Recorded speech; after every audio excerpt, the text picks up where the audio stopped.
മുടി വെട്ടാനായിട്ട് വേറെ വേറെ സ്ഥലങ്ങളിൽ നോക്കി നടക്കാറുണ്ട്. എനിക്ക് നല്ല സ്ഥലങ്ങൾ കിട്ടാൻ വേണ്ടി ഞാൻ നടക്കാറുണ്ട്. അപ്പോൾ കഴിഞ്ഞ ദിവസം ഞാനൊരു സ്ഥലത്ത് നിന്ന് വെട്ടിക്കൊണ്ടിരിക്കുമ്പോൾ അതിൻ്റെ ഉടമ തന്നെ വന്ന് വെട്ടുവാണ്. അപ്പോൾ ഉടമ വന്നപ്പോൾ ഉടമ പരിചയപ്പെട്ടതിന് ശേഷം ആൾ ചോദിച്ചു ഫേഷ്യൽ ചെയ്യണ്ടേ? ഞാൻ ഫേഷ്യൽ ചെയ്യണ്ട, അത് കഴിഞ്ഞിട്ട് മുടി കളർ ചെയ്യണ്ടേ? നമ്മൾ കളറും ചെയ്യണ്ട.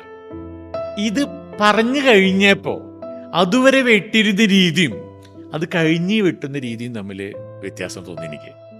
നേരത്തെ അവിടെ എംപ്ലോയീസാണ് ചെയ്തിരുന്നത്, ഒരു ഭംഗിയായിട്ട് ചെയ്യണ്ടായിരുന്നു.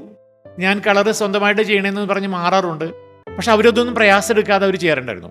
പക്ഷേ ഈ ഉടമ ഓഫർ ചെയ്തത് അത് എടുക്കാതെ വന്നപ്പോൾ അദ്ദേഹത്തിൻ്റെ എൻ്റെ കോമ്പിങ് സ്റ്റൈൽ അടക്കമുള്ള കാര്യങ്ങൾ പോലും ആള് നീറ്റായിട്ട് സെർവ് ചെയ്യാതെ വന്നപ്പോൾ ആ സ്ഥാപനത്തിനെ ഞാൻ ഉപേക്ഷിച്ചു. ഞാൻ പുതിയ സ്ഥാപനത്തിനെ തപ്പിയപ്പോൾ ഒരു പ്രോഡക്റ്റ് നമുക്ക് ഓഫർ ചെയ്തോളൂ, അത് വേണ്ട എന്ന് പറയുമ്പോൾ അത് ഞാൻ എടുത്തുകൊണ്ടിരിക്കുന്ന സർവീസിനെ മോശമായിട്ട് കാണാനോ മോശമായോ ട്രീറ്റ് ചെയ്യുന്നുണ്ടെങ്കിൽ ആ കസ്റ്റമർ എന്നേക്കും നിങ്ങളുടെ കയ്യിൽ നഷ്ടപ്പെടും.